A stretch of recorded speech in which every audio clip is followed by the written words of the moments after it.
guys, ihati lang natin yung saging sa 3.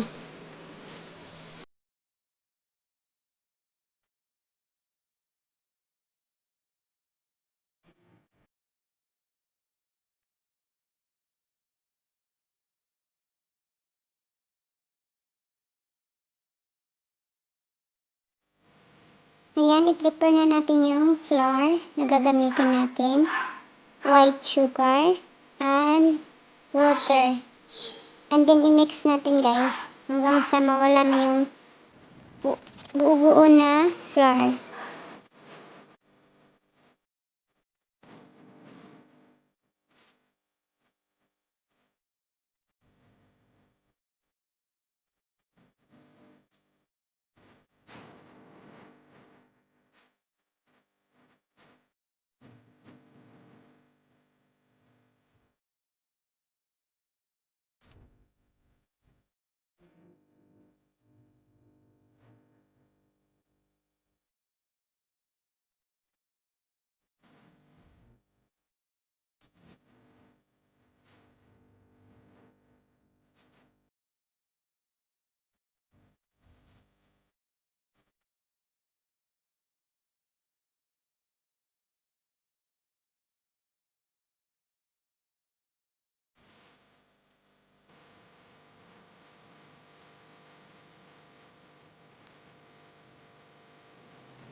Shout out sa lahat ng laging sumusuporta sa aking mga video at subscriber.